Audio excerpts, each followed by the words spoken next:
exoneration of any charge that was made against Tun Daim. Then in the court also, we referred to the fact that at the last mentioned date, the prosecution had cast doubt on the MC that was given on behalf of Tun Daim not to attend court on that day. In fact, the court had already exempted him from coming because of the MC. Yet the prosecution raised this whole question of whether the MC is valid or not valid.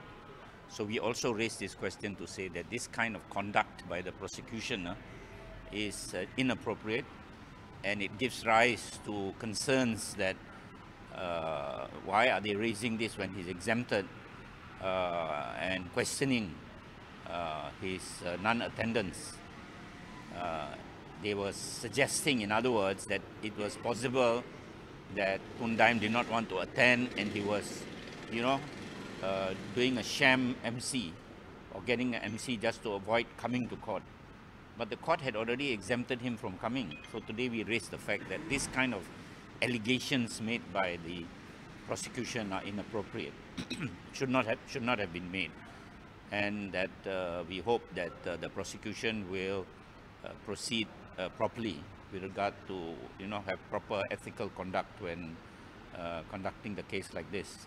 Otherwise, people will begin to think, because they make an application which is so frivolous, right? And then they publicize it in the press. It gives the impression as though Tun Daim was avoiding coming purposely, right? Whereas in fact, the reality is that MC was real. He was in hospital and he died.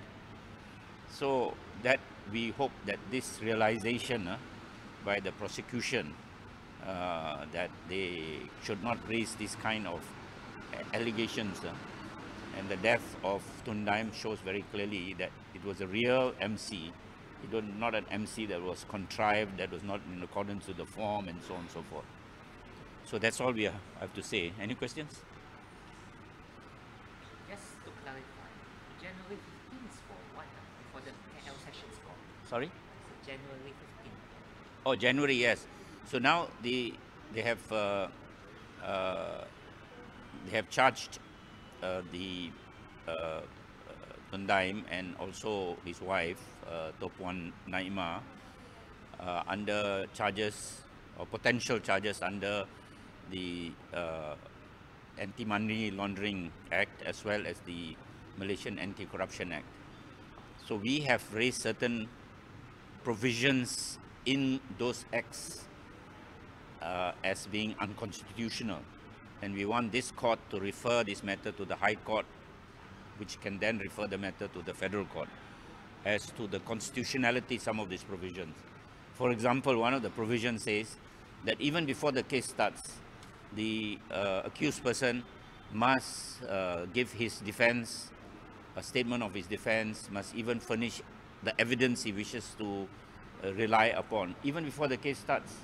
So this, we feel, is a provision which goes against the whole way in which criminal trials are proceeded with. Criminal trials proceeded with, the prosecution has to prove their case, and after that only the defense comes in and presents their case. This requires the defendant or the accused person to give his statement of defense even before the trial starts.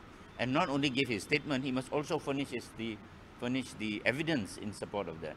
So this turns the whole procedure for criminal trials on its, totally dismantles that procedure which has been established for decades now, as being the proper procedure in criminal trials.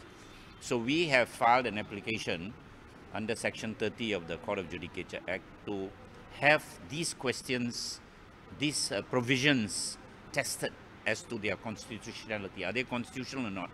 To have these provisions in respect of this trial. So that is fixed now for hearing in January 2025, 15 January 2025. Okay? Clear? Okay, thank you and have a good day.